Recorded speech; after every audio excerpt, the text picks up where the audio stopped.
En Sevilla, en el mismo atrio de Santa Inés, y mientras esperaba que comenzase la misa del gallo, oí esta tradición a una demandadera del convento.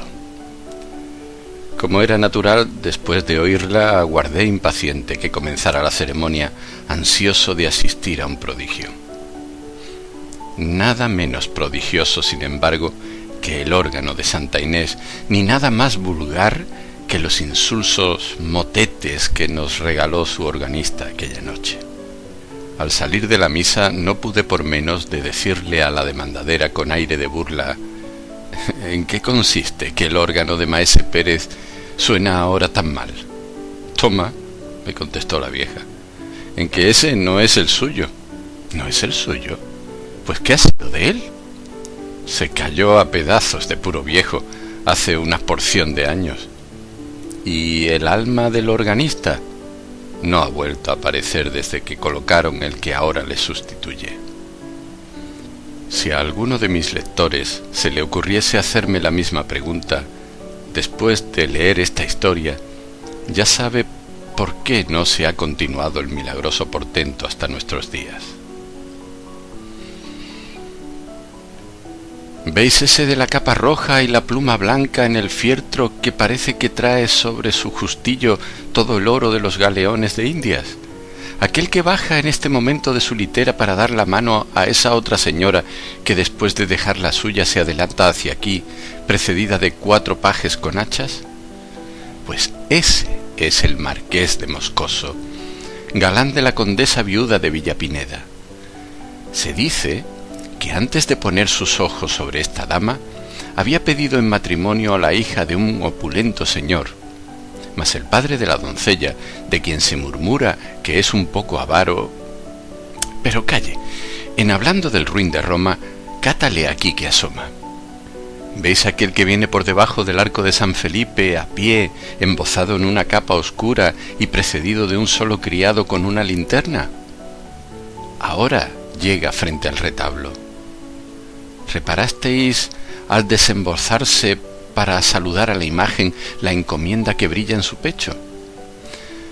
A no ser por ese noble distintivo, cualquiera le creería un longista de la calle de Culebras, pues ese es el padre en cuestión.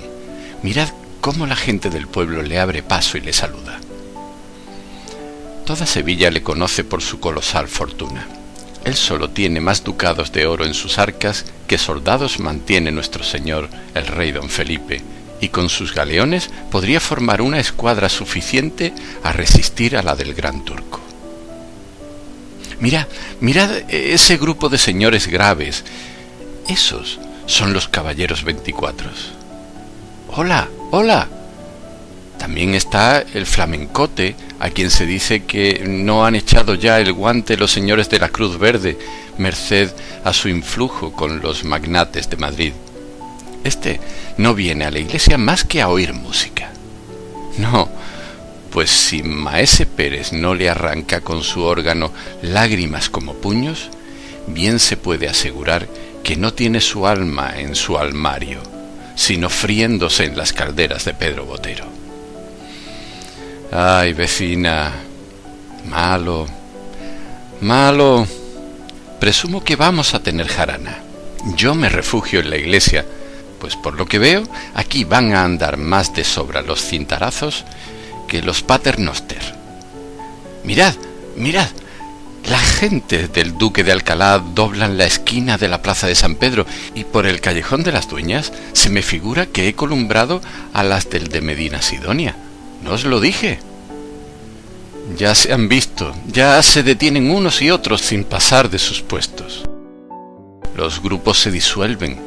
Los ministriles, a quienes en otras ocasiones apalean amigos y enemigos, se retiran. Hasta el señor asistente, con su vara y todo, se refugia en el atrio. Y luego dicen que hay justicia. ¿Para los pobres? Vamos, vamos, ya brillan los broqueles en la oscuridad. Nuestro Señor del gran poder nos asista. Ya comienzan los golpes. ¡Vecina! ¡Vecina! ¡Aquí! Antes que cierren las puertas. Pero calle, ¿qué es eso? Aún no han comenzado cuando lo dejan. ¿Qué resplandor es aquel? hachas encendidas, literas. Es el señor obispo. La Virgen Santísima del Amparo, a quien invocaba ahora mismo con el pensamiento, lo trae en mi ayuda. Ay, si nadie sabe lo que yo debo a esta señora, con cuánta usura me paga las candelillas que le enciendo los sábados. Vedlo, qué hermosote está con sus hábitos morados y su birrete rojo. Dios le conserve en su silla tantos siglos como yo deseo de vida para mí. Si no fuera por él, media Sevilla hubiera ya ardido con estas disensiones de los duques. Vedlos, los hipocritones, cómo se acercan ambos a la litera del prelado para besarle el anillo. Cómo le siguen y le acompañan, confundiéndose con sus familiares. ¿Quién diría que esos dos que parecen tan amigos, si dentro de media hora se encuentran en una calle oscura, es decir, ellos, líbreme Dios de creerlos cobardes. Buena muestra han dado de sí, peleando en algunas ocasiones contra los enemigos de nuestro Señor. Pero es la verdad que si se buscaran con ganas de encontrarse, se encontrarían, poniendo fin de una vez a estas continuas reyertas en las cuales los que verdaderamente baten el cobre de firme son sus deudos, sus allegados y su servidumbre. Pero vamos, vecina, vamos a la iglesia antes que se ponga de bote en bote, que algunas noches como esta suele llenarse de modo que no cabe ni un grano de trigo. Buena ganga tienen las monjas con su organista. ¿Cuándo se ha visto el convento tan favorecido como ahora? De las otras comunidades puedo decir que le han hecho a Maese Pérez proposiciones magníficas. Verdad que nada tiene de extraño, pues hasta el señor arzobispo le ha ofrecido montes de oro para llevarle a la catedral. Pero él nada. Primero dejaría la vida que abandonar su órgano favorito. ¿No conocéis a Maese Pérez? Verdad es que sois nueva en el barrio. Pues es un santo varón. Pobre, sí, pero limosnero cual no otro. Sin más parientes que su hija, ni más amigo que su órgano. Pasa su vida entera en velar por la inocencia de la una y componer los registros del otro. Cuidado que el órgano es viejo. Pues nada, él se da tal maña en arreglarlo y cuidarlo que suena que es una maravilla. Como le conoce de tal modo que a tientas, porque no sé si os lo he dicho, pero el pobre señor es ciego de nacimiento. Y con qué paciencia lleva su desgracia. Cuando le preguntan que cuánto daría por ver, responde: mucho, pero no tanto como creéis, porque tengo esperanzas. ¿Esperanzas de ver? Sí, y muy pronto, añade sonriéndose como un ángel. Ya cuento 76 años. Por muy larga que sea mi vida, pronto veré a Dios. Pobrecito. Y sí, lo verá, porque es humilde como las piedras de la calle, que se dejan pisar de todo el mundo. Siempre dice que no es más que un pobre organista de convento, y puede dar lecciones de solfa al mismo maestro de capilla de la primada, como que echó los dientes en el oficio. Su padre tenía la misma profesión que él. Yo no lo conocí, pero mi señora madre, que santa gloria haya, dice que le llevaba siempre al órgano consigo para darle a los fuelles. Luego el muchacho mostró tales disposiciones que, como era natural, a la muerte de su padre heredó el cargo. ¿Y qué manos tiene? Dios se la bendiga. Merecía que se las llevaran a la calle de Chicarreros y se las engarzasen en oro. Siempre toca bien, siempre, pero en semejante noche como esta es un prodigio. Él tiene una gran devoción por esta ceremonia de la Misa del Gallo, y cuando levantan la sagrada forma al punto y hora de las 12, que es cuando vino al mundo nuestro Señor Jesucristo, las voces de su órgano son voces de ángeles. En fin, ¿para qué tengo de ponderarle lo que esta noche oirá? Baste el ver cómo todo lo demás florido de Sevilla, hasta el mismo señor arzobispo, vienen a un humilde convento para escucharle, Y no se crea que solo la gente sabida y a la que se le alcanza esto de la solfa conocen su mérito, sino que hasta el populacho. Todas esas bandadas que veis llegar con teas encendidas, entonando villancicos con gritos desaforados al compás de los panderos, las sonajas y las zambombas, contra su costumbre, que es la de alborotar las iglesias, callan como muertos cuando pone Maese Pérez las manos en el órgano. Y cuando alzan no se siente una mosca. De todos los ojos caen lagrimones tamaños. Y al concluir, se oye como un suspiro inmenso que no es otra cosa que la respiración de los circunstantes, contenida mientras dura la música. Pero vamos, vamos, ya han dejado de tocar las campanas y va a comenzar la misa. Vamos adentro. Para todo el mundo es esta noche Nochebuena, pero para nadie mejor que para nosotros. Esto diciendo, la buena mujer que había servido de cicerone a su vecina atravesó el atrio del convento de Santa Inés y, codazo en este, empujón en aquel, se internó en el templo, perdiéndose entre la muchedumbre que se agolpaba en la puerta. La iglesia estaba iluminada con una profusión asombrosa. El torrente de luz que se desprendía de los altares para llenar sus ámbitos chispeaba en los ricos joyeles de las damas, que arrodillándose sobre los cojines de terciopelo que tendían los pajes y tomando el libro de oraciones de manos de las dueñas, vinieron a formar un brillante círculo alrededor de la verja del presbiterio. Junto a aquella verja, de pie, envueltos en sus capas de color galoneadas de oro, dejando entrever con estudiado descuido las encomiendas rojas y verdes, en la una mano el fieltro, cuyas plumas besaban los tapices, la otra sobre los bruñidos gavilanes del estoque o acariciando el pomo del cincelado puñal, los caballeros 24, con gran parte de lo mejor de la nobleza sevillana, parecían formar un muro destinado a defender a sus hijas y a sus esposas del contacto de la plebe. Esta que se agitaba en el fondo de las naves con un rumor parecido al del mar cuando se alborota, prorrumpió en una aclamación de júbilo acompañada del discordante sonido de las sonajas y los panderos al mirar aparecer al arzobispo, el cual, después de sentarse junto al altar mayor bajo un solio de grana que rodearon sus familiares, echó por 3 veces la bendición al pueblo. Era la hora de que comenzase la misa. Transcurrieron, sin embargo, algunos minutos sin que el celebrante apareciese. La multitud comenzaba a rebullirse, demostrando su impaciencia. Los caballeros cambiaban entre sí algunas palabras a media voz, y el arzobispo mandó a la sacristía a uno de sus familiares a inquirir el por qué no comenzaba la ceremonia.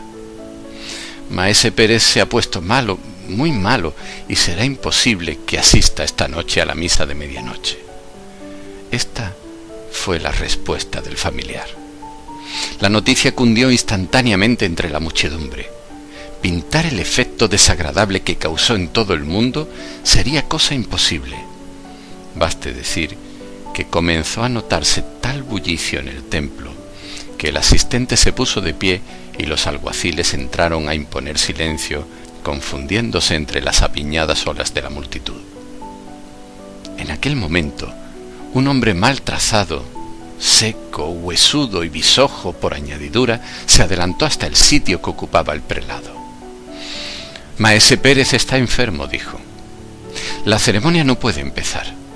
Si queréis, yo tocaré el órgano en su ausencia, que ni Maese Pérez es el primer organista del mundo, ni a su muerte dejará de usarse este instrumento por falta de inteligente.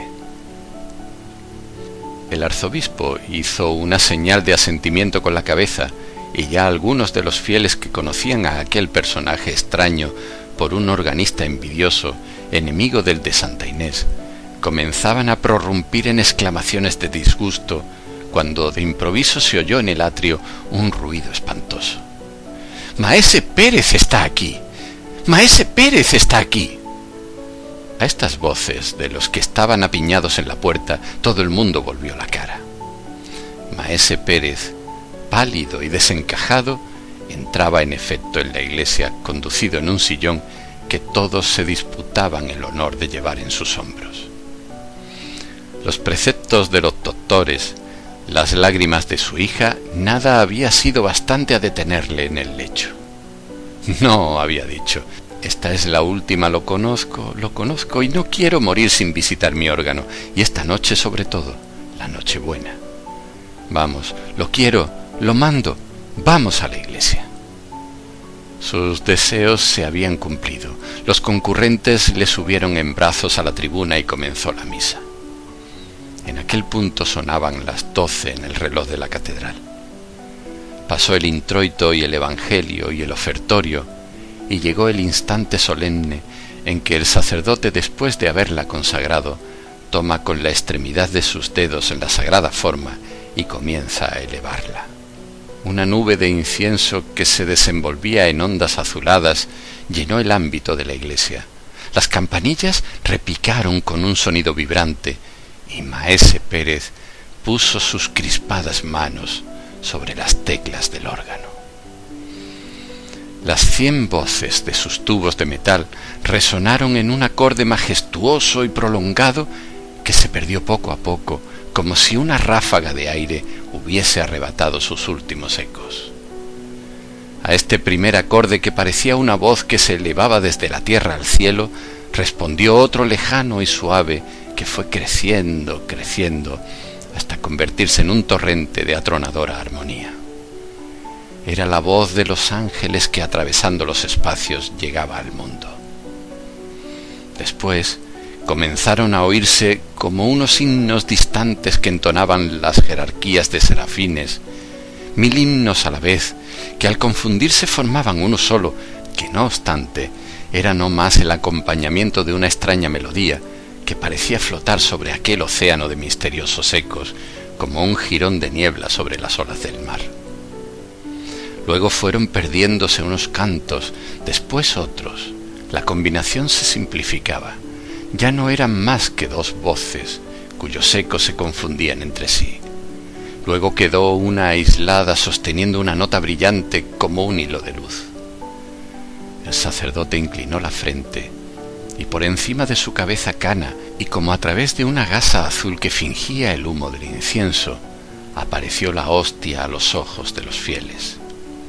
En aquel instante la nota que Maese Pérez sostenía trinando se abrió, y una explosión de armonía gigante estremeció la iglesia, en cuyos ángulos zumbaba el aire comprimido y cuyos vidrios de colores se estremecían en sus angostos ajimeces. De cada una de las notas que formaban aquel magnífico acorde se desarrolló un tema, y unos cerca, otros lejos, estos brillantes, aquellos sordos, diríase que las aguas y los pájaros, las brisas y las frondas, los hombres y los ángeles, la tierra y los cielos, cantaban cada cual en su idioma un himno al nacimiento del Salvador. La multitud escuchaba atónita y suspendida. En todos los ojos había una lágrima, en todos los espíritus un profundo recogimiento. El sacerdote que oficiaba sentía temblar sus manos, porque aquel que levantaba en ellas, aquel a quien saludaban hombres y arcángeles, era su Dios, y le parecía haber visto abrirse los cielos y transfigurarse la hostia. El órgano proseguía sonando, pero sus voces se apagaban gradualmente, como una voz que se pierde de eco en eco y se aleja y se debilita al alejarse, cuando de pronto sonó un grito en la tribuna, un grito desgarrador, agudo, un grito de mujer. El órgano exhaló un sonido discorde y extraño, semejante a un sollozo, y quedó mudo. La multitud se agolpó a la escalera de la tribuna, hacia la que, arrancados de su éxtasis religioso, volvieron la mirada con ansiedad todos los fieles. ¿Qué ha sucedido? ¿Qué pasa?, se decían unos a otros, y nadie sabía responder, y todos se empeñaban en adivinarlo, y crecía la confusión, y el alboroto comenzaba a subir de punto, amenazando turbar el orden y el recogimiento propios de la iglesia. ¿Qué ha sido eso?, preguntaban las damas al asistente, que precedido de los ministriles fue uno de los primeros a subir a la tribuna, y que pálido y con muestras de profundo pesar se dirigía al puesto en donde le esperaba el arzobispo, ansioso, como todos, por saber la causa de aquel desorden. ¿Qué hay? Que Maese Pérez acaba de morir. En efecto, cuando los primeros fieles, después de atropellarse por la escalera, llegaron a la tribuna, vieron al pobre organista caído de boca sobre las teclas de su viejo instrumento, que aún vibraba sordamente, mientras su hija, arrodillada a sus pies, le llamaba en vano entre suspiros y sollozos.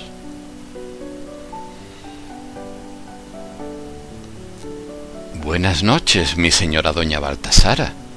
¿También Usarced viene esta noche a la misa del gallo? Por mi parte, tenía hecha intención de irla a oír a la parroquia, pero lo que sucede, ¿dónde va Vicente? ¿Dónde va la gente? Y eso que, si he de decir la verdad, desde que murió Maese Pérez, parece que me echan una losa sobre el corazón cuando entro en Santa Inés. Pobrecito, era un santo. Yo de mí sé decir que conservo un pedazo de su jubón como una reliquia, y lo merece, pues en Dios y en mi ánima, que si el señor arzobispo tomara mano en ello, es seguro que nuestros nietos le verían en los altares. Mas ¿cómo ha de ser? A muertos y a idos no hay amigos. Ahora lo que priva es la novedad. ¿Ya me entiende Usarced? ¿Qué? ¿No sabe nada de lo que pasa? ¿Verdad que nosotras nos parecemos en esto? De nuestra casita a la iglesia, y de la iglesia a nuestra casita, sin cuidarnos de lo que se dice o déjase de decir. Solo que yo, así, al vuelo, una palabra de acá, otra de acullá, sin ganas de enterarme siquiera, suelo estar al corriente de algunas novedades. Pues sí, señor. Parece cosa hecha que el organista de San Román, aquel bisojo que siempre está echando pestes de los otros organistas, perdulariote, que más parece jifero de la Puerta de la Carne que maestro de solfa, va a tocar esta Nochebuena en lugar de Maese Pérez. Ya sabrá Usarced, porque esto lo ha sabido todo el mundo y es cosa pública en Sevilla, que nadie quería comprometerse a hacerlo. Ni aun su hija, que es profesora, y después de la muerte de su padre entró en el convento de novicia. Y era natural, acostumbrados a oír aquellas maravillas, cualquiera otra cosa había de parecernos mala, por más que quisieran evitarse las comparaciones. Pues cuando ya la comunidad había decidido que en honor del difunto y como muestra de respeto a su memoria, permanecería callado el órgano en esta noche, hete aquí que se presenta nuestro hombre diciendo que él se atreve a tocarlo. No hay nada más atrevido que la ignorancia. Cierto que la culpa no es suya, sino de los que le consienten esta profanación. Pero así va el mundo. Y digo, no es cosa la gente que acude. Cualquiera diría que nada ha cambiado desde un año a otro. Los mismos personajes, el mismo lujo, los mismos empellones en la puerta, la misma animación en el atrio, la misma multitud en el templo. Ay, si levantara la cabeza el muerto, se volvía a morir por no oír su órgano tocado por manos semejantes. Lo que tiene que, si es verdad lo que me han dicho las gentes del barrio, le preparan una buena al intruso. Cuando llegue el momento de poner las manos sobre las teclas, va a comenzar una algarabía de sonajas, panderos y zambombas que no hay más que oír. Pero calle, ya entra en la iglesia el héroe de la función. Jesús, qué ropilla de colorines, qué gorguera de cañutos, qué aire de personaje. Vamos, que ya hace rato que llegó el arzobispo y va a comenzar la misa. Vamos, que me parece que esta noche va a darnos que contar para muchos días. Esto diciendo la buena mujer, que ya conocen nuestros lectores por sus exabruptos de locuacidad, abriéndose según costumbre un camino entre la multitud a fuerza de empellones y codazos. Ya se había dado principio a la ceremonia. El templo estaba tan brillante como el año anterior. El nuevo organista, después de atravesar por en medio de los fieles que ocupaban las naves para ir a besar el anillo del prelado, había subido a la tribuna donde tocaba unos tras otros los registros del órgano con una gravedad tan afectada como ridícula. Entre la gente menuda que se apiñaba a los pies de la iglesia se oía un rumor sordo y confuso, cierto presagio de que la tempestad comenzaba a fraguarse y no tardaría mucho en dejarse sentir. «Es un truán que por no hacer nada bien ni aun mira a derechas», decían los unos.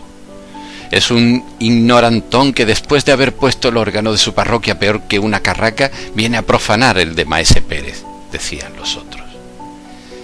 Y mientras éste se desembarazaba del capote para prepararse a darle de firme a su pandero, y aquel apercibía sus sonajas, y todos se disponían a hacer bulla a más y mejor, sólo alguno que otro se aventuraba a defender tibiamente al extraño personaje, cuyo porte orgulloso y pedantesco hacía tan notable contraposición con la modesta apariencia y la afable bondad del difunto Maese Pérez.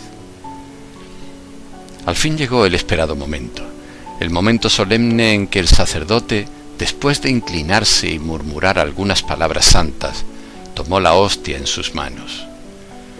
Las campanillas repicaron, semejando su repique una lluvia de notas de cristal. Se elevaron las diáfanas ondas de incienso y sonó el órgano. Una estruendosa algarabía llenó los ámbitos de la iglesia en aquel instante y ahogó su primer acorde.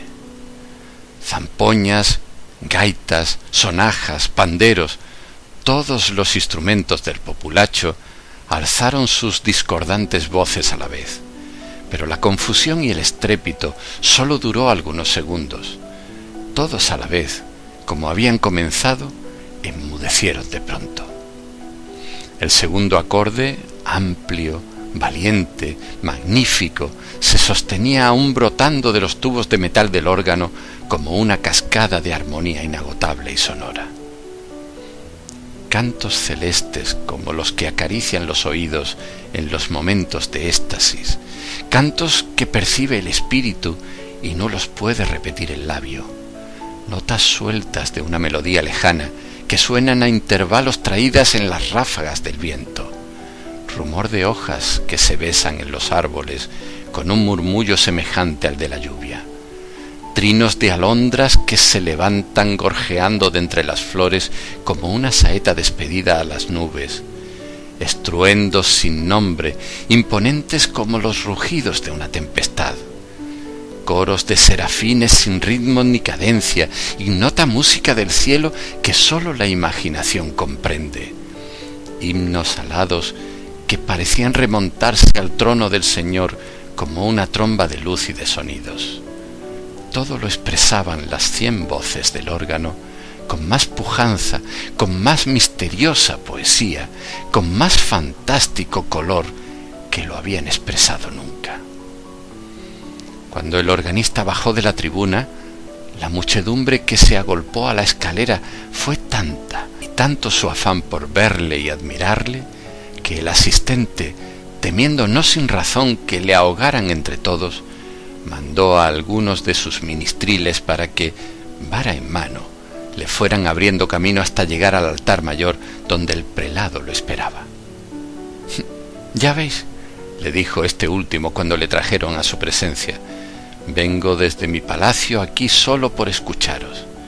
¿Seréis tan cruel como Maese Pérez, que nunca quiso excusarme el viaje tocando la Nochebuena en la misa de la catedral?» «El año que viene», respondió el organista, «prometo daros gusto, pues por todo el oro de la tierra no volvería a tocar este órgano». «¿Y por qué?», interrumpió el prelado. «Porque», añadió el organista procurando dominar la emoción que se revelaba en la palidez de su rostro, «porque es viejo y malo y no puede expresar todo lo que se quiere». El arzobispo se retiró seguido de sus familiares. Unas tras otras, las literas de los señores fueron desfilando y perdiéndose en las revueltas de las calles vecinas. Los grupos del atrio se disolvieron, dispersándose los fieles en distintas direcciones, y ya la demandadera se disponía a cerrar las puertas de la entrada del atrio, cuando se divisaban aún dos mujeres que, después de persignarse y murmurar una oración ante el retablo del arco de San Felipe, prosiguieron su camino, internándose en el callejón de las Dueñas. «¿Qué quiere usarced, mi señora doña Baltasara?», decía la una. «Yo soy de este genial. Cada loco con su tema. Me lo habían de asegurar capuchinos descalzos y no lo creería del todo. Ese hombre no puede haber tocado lo que acabamos de escuchar. Si yo lo he oído 1000 veces en San Bartolomé, que era su parroquia, y de donde tuvo que echarle el señor cura por malo, y era cosa de taparse los oídos con algodones. Y luego, si no hay más que mirarle al rostro, que según dicen es el espejo del alma. Yo me acuerdo, pobrecito, como si lo estuviera viendo, me acuerdo de la cara de Maese Pérez cuando en semejante noche como esta bajaba de la tribuna después de haber suspendido el auditorio con sus primores. Qué sonrisa tan bondadosa, qué color tan animado. Era viejo y parecía un ángel. No que éste ha bajado las escaleras a trompicones como si le ladrase un perro en la meseta, y con un color de difunto y unas... Vamos, mi señora doña Baltasara, créame, usarced, y créame con todas veras. Yo sospecho que aquí hay busilis». Comentando las últimas palabras, las dos mujeres doblaban la esquina del callejón y desaparecían. Creemos inútil decir a nuestros lectores quién era una de ellas. Había transcurrido un año más. La abadesa del convento de Santa Inés y la hija de Maese Pérez hablaban en voz baja, medio ocultas entre las sombras del coro de la iglesia. El esquilón llamaba a voz herida a los fieles desde la torre, y alguna que otra rara persona atravesaba el atrio, silencioso y desierto esta vez, y después de tomar el agua bendita en la puerta, escogía un puesto en un rincón de las naves donde unos cuantos vecinos del barrio esperaban tranquilamente que comenzara la misa del gallo. «Ya lo veis», decía la superiora, «vuestro temor es sobremanera pueril. Nadie hay en el templo. Toda Sevilla acude en tropel a la catedral esta noche. Tocad vos el órgano, y tocadle sin desconfianza de ninguna clase. Estaremos en comunidad. Pero proseguís callando, sin que cesen vuestros suspiros. ¿Qué os pasa? ¿Qué tenéis?» «Tengo miedo», exclamó la joven con un acento profundamente conmovido. «¿Miedo? ¿De qué?» «No sé, de una cosa sobrenatural. Anoche, mirad, yo os había oído decir que teníais empeño en que tocase el órgano en la misa, y ufana con esta distinción, pensé arreglar sus registros y templarle al fin de que hoy os sorprendiese. Vine al coro, sola, abrí la puerta que conduce a la tribuna. En el reloj de la catedral sonaba en aquel momento una hora, no sé cuál, pero las campanas eran tristísimas y muchas estuvieron sonando todo el tiempo que yo permanecí como clavada en el dintel, y aquel tiempo me pareció un siglo. La iglesia estaba desierta y oscura. Allá lejos, en el fondo, brillaba como una estrella perdida en el cielo de la noche una luz moribunda, la luz de la lámpara que arde en el altar mayor. A sus reflejos debilísimos, que sólo contribuían a hacer más visible todo el profundo horror de las sombras, le vi, madre, no lo dudéis, vi a un hombre que en silencio y vuelto de espaldas hacia el sitio en que yo estaba, recorría con una mano las teclas del órgano mientras tocaba con la otra sus registros, y el órgano sonaba, pero sonaba de una manera indescriptible. Cada una de sus notas parecía un sollozo ahogado dentro del tubo de metal que vibraba con el aire comprimido en su hueco y reproducía el tono sordo, casi imperceptible, pero justo. Y el reloj de la catedral continuaba dando la hora, y el hombre aquel proseguía recorriendo las teclas. Yo oía hasta su respiración. El horror había helado la sangre de mis venas. Sentía en mi cuerpo como un frío glacial y en mis sienes fuego. Entonces quise gritar, pero no pude. El hombre aquel había vuelto la cara y me había mirado. Digo mal, no me había mirado porque era ciego. Era mi padre. Bah, hermana, desechad esas fantasías con que el enemigo malo procura turbar las imaginaciones débiles. Rezad un paternoster y un ave María al arcángel San Miguel, jefe de las milicias celestiales, para que os asista contra los malos espíritus. Llevad al cuello un escapulario tocado en la reliquia de San Pacomio, abogado contra las tentaciones, y marchad a ocupar la tribuna del órgano. La misa va a comenzar y ya esperan con impaciencia los fieles. Vuestro Padre está en el cielo y desde allí, antes que daros sustos, bajará a inspirar a su hija en esta ceremonia solemne para el objeto de tan especial devoción. La priora fue a ocupar su sillón en el coro en medio de la comunidad. La hija de Maese Pérez abrió con mano temblorosa la puerta de la tribuna para sentarse en el banquillo del órgano y comenzó la misa. Comenzó la misa y prosiguió sin que ocurriese nada de notable hasta que llegó la consagración.